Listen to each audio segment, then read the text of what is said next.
What's up, everybody, and welcome back to another movie review. I'm Chase Lee, reviewing for DallasMovieScreenings.com, and the movie I want to take a look at right now is Synchronic. Now, this one comes from Well Go USA. It is directed by Justin Benson and Aaron Moorhead, and this one tells the story of two New Orleans paramedics whose lives are ripped apart after they encounter a series of horrific deaths linked to a designer drug with bizarre, otherworldly effects. It runs on an hour and 36 minutes, and going into this, I was excited, nervous. I didn't know what to expect. I had a whole bunch of emotions going on, but I really like the plot synopsis. It's such a great hook for a science fiction, horror, hybrid type of story. Kind of reminds me a lot of Blade Runner. Just reading that, I was like, this is going to be really cool. I don't care, what's going on. I think at least atmospheric-wise, it's going to be something pretty incredible. And then also, 4 years ago, I reviewed the director's previous film, The Endless, which has definitely got a lot of critical acclaim.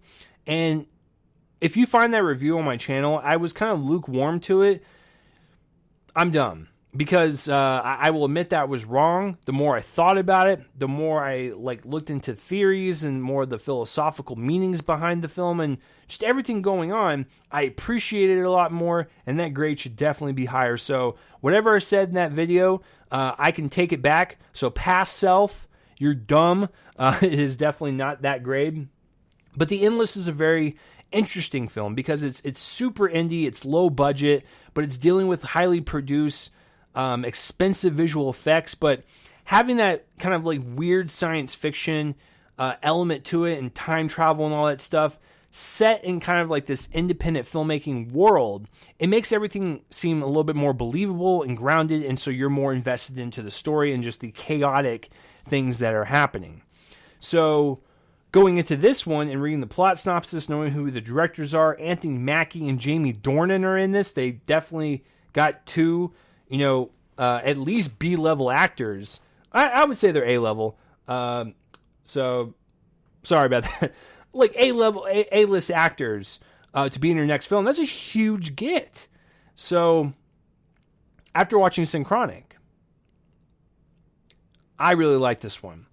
Now, I will say, for someone that's dumb like me, if you watch The Endless and you were thinking to yourself, oh, I don't really understand any of this, some of this is kind of pretentious garbage, I honestly think Synchronic is definitely more digestible. There's really nothing crazy about its story. It's pretty direct, it's pretty forward, and I actually think this one has the better resolution, better story, better characters, better idea. I like this one a whole lot better than The Endless, even though I appreciate The Endless and like it a little bit more than when I used to. I think Synchronic is pretty great, and I'm going to just jump into my one negative. This is my only negative. I wish it was longer. An hour and 36 minutes is not enough for this because the rules that they set up in this world and this drug and the environment that they're in and just everything that's going on, it's so rich with mythology, and I really just wish that this was either a longer movie or turned into a television series, make it an anthology and, maybe show a prequel on how the drug got invented, or maybe later show a little bit more into the future and see that the drug is still around and it's affecting other people in other parts of the country or the world, and what that drug means to them when they take it, or people trying to stop people from taking it. Just anything, any type of story. I am totally down.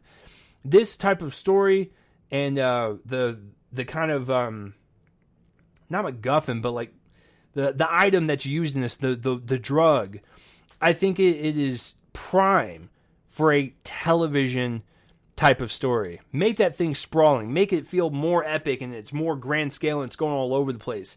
That would be wonderful. So that's my only negative about it. Is I wish it was longer. I wish it was explored a little bit more in a television show. So that negative point is more selfish than anything. But what we were given in the hour and 36 minutes, I really enjoyed, and I couldn't get enough of it. I loved the world that Benson and Moorhead created. I love the atmosphere. It's very grim. It's very dark. It reminded me a lot of Seven and Blade Runner, and I love kind of gritty, dark tales like that. And now we're dealing with this, the side effect of this drug that when people take it, things happen to them. And it definitely feels like they are high and they are seeing things. But when Anthony Mackie, he's one of the paramedics, when he gets his hands on this drug, he wants to try it for himself. He wants to figure out what it is, what it does, what the rules are. And so he grabs a lot of them. He takes a lot of them to see what happens, because at this point in the story, I don't think this is a spoiler, and this is as far as I'll go with the story development, because I think you should discover this for yourself. Jamie Dornan's daughter actually got the drugs. She took it. She's missing. So Anthony Mackie has to figure out what happened after she took it, and so he's trying to figure that out, and we're along for that journey because we're figuring it out as well. So he is definitely us in that scenario, just trying to figure out everything about needs to know about this drug. But yeah, I like the story that Benson and Moorhead crafted. It feels like a thriller at some points. It feels like a drama at other points, science fiction, horror. It's this great cauldron of ideas and just visual notes, story beats, characters. It's just, everything is just kind of like in this lumped group, but they managed to craft a cohesive story that's really exciting to watch, and you want to see the end. Like, they take you on this journey in so many different places, and it makes sense. It's not a negative. It's all over the place, and then like when we get to the end, and that final moment happens and the credits roll, I was like, that was such a high note that they left on. It was such a beautiful ending. It really was. I think beautiful is a great word to describe it. Especially given like what happened and just the relationship that Jamie Dornan and Anthony Mackie's character have. It's a great send-off. So, from a directing standpoint, on a visual front, crafting the story, making it entertaining, making it, thought-provoking on like what could happen if like you take the drug, or like if other people take the drug, just the different possibilities of like what would happen if someone had this drug in their possession. All that stuff. It's great to think about. It gets your mind working, and it's a really creative movie. So, from a directing standpoint, they did a fantastic job in creating atmosphere and all that stuff. But what I like about it the most in terms of story is actually the characters and just the relationship they have between one another, the relationship that Anthony Mackie has with Jamie Dornan's daughter in the movie, and all that. I love the way they view the world. I love the way the drug makes them rethink how they view everything. That is where the core of this entire story is. It's the core, of where their headspace is at, the emotional core to it. It's all them. So without spoiling anything, I'm going to go character by character. Let's start with Anthony Mackie. He's absolutely wonderful in this movie. So there's something happening in this man's life to where he might not have a lot of time left. When he takes this drug and he realizes what it does, and like what it does to people, and how people will take this drug to escape the current reality that they're in by going to a different part of time or a different dimension or whatever. People take drugs for that escape. And they take it for pleasure. And sometimes it ends up in a very devastating ending for these people that take it. And there's even one shot that creeped me out with them going to a scene and someone took it. That's all I'll say. And it's like a medium shot on the face, and it's really sad to look at. But Anthony Mackie does not take this pill for pleasure. Like I said, he takes it to go search for Jamie Dornan's daughter.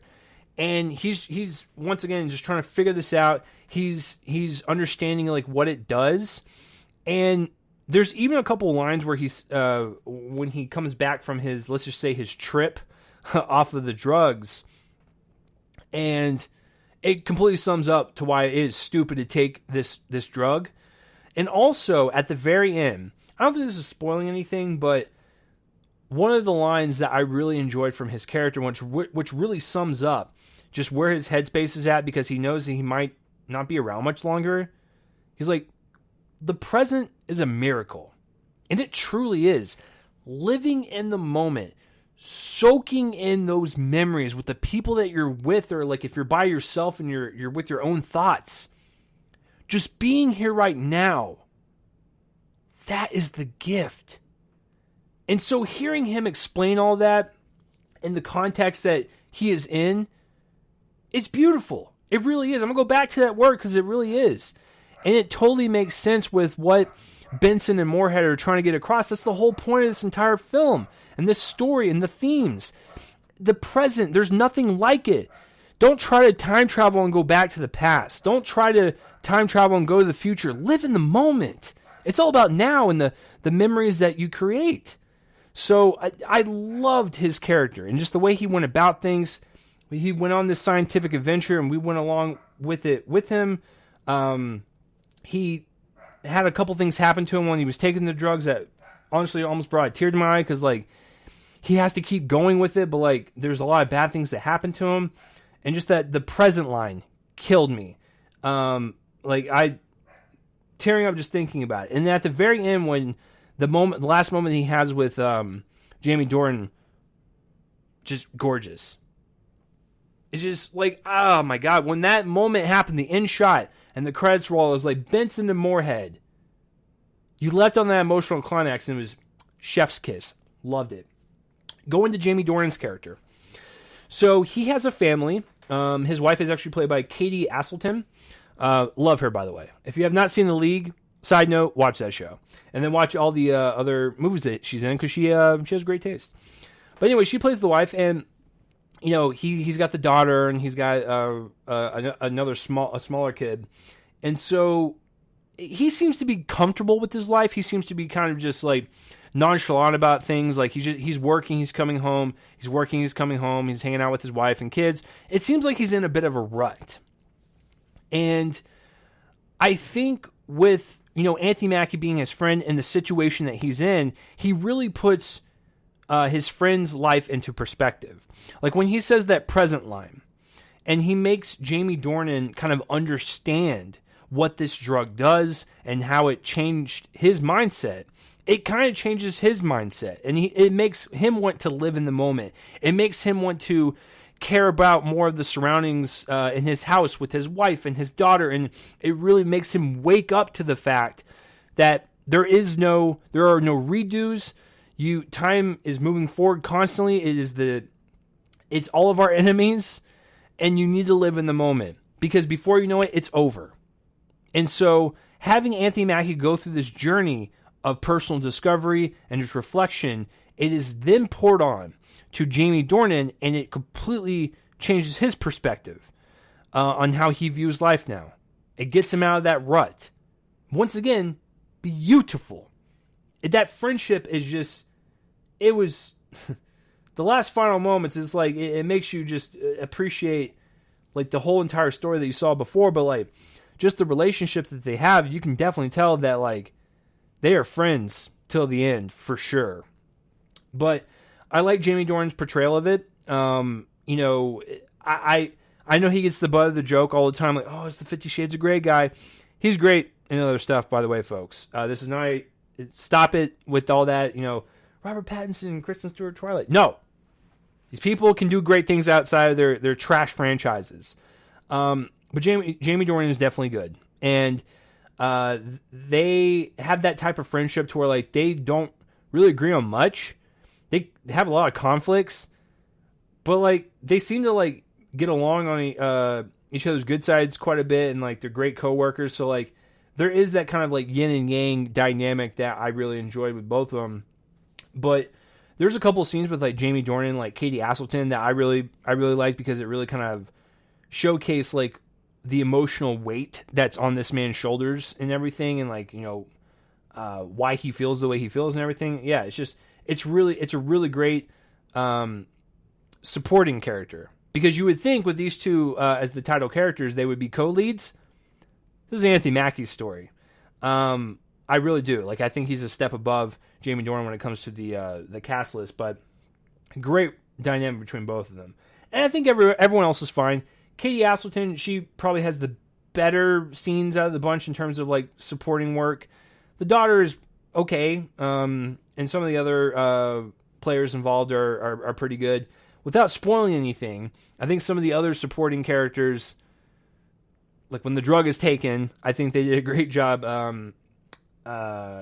making it feel like they were a part of that situation. That's all I'll say. But because some of those scenes were terrifying, because there's a certain time limit. Once again, the rules of the drug are interesting, but I think if you are looking for something different, something unique, a smaller independent film, yes, it's got 2 A-list stars in it, and yes, it's got some pretty impressive special effects.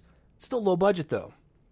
But if you want something a little bit different, more science fiction-y, horror, I think this would even count as a Halloween movie. Go for it. Why not? Give this one a shot. I think you'll really enjoy it. I really liked it. I'm going to go as high as a B+ for this one. So, my past self, I was dumb to give the Endless a subpar grade, and now I understand the genius that is Benson and Moorhead. I want to see more. I want to understand their movies more. I want to watch them over and over because they're really just fascinating filmmakers. This is a great one. Sorry I went on a little bit long, but there was just a lot to talk about. The present is a miracle. So Synchronic, B+ for me. Let me know down below what you thought of Synchronic. Make a comment, and even if I don't reply to it, I do read them all. If you are watching this on YouTube and you want to subscribe to my YouTube channel so you can get up to date on whenever I review anything, hit that subscribe button, hit the bell for notifications whenever I post anything. If you're more of a podcast person, you want this in audio form, you can do just that. I have a Real Me and Cole in the Movie podcast feed. Subscribe to that if you don't want to see my ugly mug and you just want these in audio form, because I know sometimes people want that delivery form instead of video. But that will do it for this review, guys. I'm Chase Lee for DallasMovieScreenings.com, and tune in next time for whatever I review next. I will see you guys later.